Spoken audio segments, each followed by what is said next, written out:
আসসালামু আলাইকুম দর্শক। এখন রাজনীতির খেলা চলছে খুব জোরে সোরে। বিজেপি জিতেছে, আবার জেতেনি, দুটোই বলা যায়। এই অর্থে যে বিজেপি কিন্তু এখন এককভাবে সরকার গঠন করতে পারছে না, তাকে নির্ভর করতে হচ্ছে দুইজন ঝানু রাজনৈতিক প্লেয়ারের উপর। একজন হচ্ছে নাইডু, আরেকজন হচ্ছে নীতিশ। একজন হচ্ছে অন্ধ্রপ্রদেশের, আরেকজন হচ্ছে বিহারের।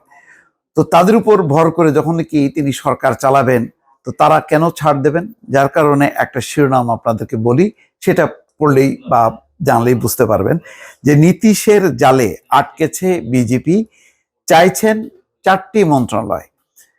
তো স্বাভাবিক, এখন শরিকদের উপর যেহেতু নির্ভরশীল, এখন তারা সেই সুবিধা নেবেন। তারা পররাষ্ট্র মন্ত্রণালয় চাইতে পারে, স্বরাষ্ট্র মন্ত্রণালয় চাইতে পারে, আরো কিছু চাইতে পারে। এমনকি বলতে পারে যে 5 বছর মেয়াদের মধ্যে আমাদেরকে অর্ধেক সময় প্রাইম মিনিস্টারশিপ দিতে হবে। কিছুই করার নেই। বিজেপি যদি ক্ষমতায় থাকতে হয়, এখন নীতিশ নাইডু ছাড়া কোনো উপায় নেই। নীতিশ এবং নাইডুর দল, কোনো একটি দলও যদি তারা সমর্থন প্রত্যাহার করে, তাহলে বিজেপি সরকারের পতন ঘটবে। ফলে এর আগের 2 টার্মে যেইভাবে একেবারে গর্ব, অহংকার, দম্ভ ভরে একেবারে সাম্প্রদায়িক উস্কানি ছড়িয়ে গণতন্ত্রকে তছনছ করে গণমাধ্যমের কণ্ঠরোধ করে যেভাবে নরেন্দ্র মোদী চলেছে এতদিন, এখন কিন্তু সেটা সম্ভব না। যথেষ্ট পরিমাণ তাকে এখন হোঁচট খেতে হবে। আর সেই কারণেই নরেন্দ্র মোদী তাদের কাছ থেকে লিখিত এখন সমর্থন নিচ্ছে। তো এই লিখিত সমর্থনের কোনো অর্থ হয়, তারা যে কোনো সময় বলবে যে নো, আমাদের সাথে মিলছে না। এমন তো কোনো নেই, এই লিখিত সমর্থনের তো কোনো সাংবিধানিক কোনো ভিত্তি নেই। তো গেঁড়াকলে, মোট কথা নীতিশ এবং নাইডুর গেঁড়াকলে নরেন্দ্র মোদী। তো সেই খবরটি এখন গণমাধ্যমে আসছে। সরকার গঠনে একক সংখ্যাগরিষ্ঠতা পায়নি বিজেপি, তাই বিহারের মুখ্যমন্ত্রী নীতিশ কুমারের জনতা দল ইউনাইটেডের এবং অন্ধ্রপ্রদেশের সাবেক মুখ্যমন্ত্রী চন্দ্রবাবুর নাইডুর তেলুগু দশম পার্টির সমর্থনই তাদের ভরসা বিজেপির। আর সেই সুযোগে বিজেপির সঙ্গে দর কষাকষি শুরু করেছেন নীতিশ কুমার। নাইডু কিন্তু এখনো বাকি আছে। তো নীতিশ কুমারকে যদি 4টা মন্ত্রণালয় দেয়, তাহলে নাইডুকে কয়টা দিতে হবে? তাকেও 4টা দিতে হবে। কোনো উপায় নেই।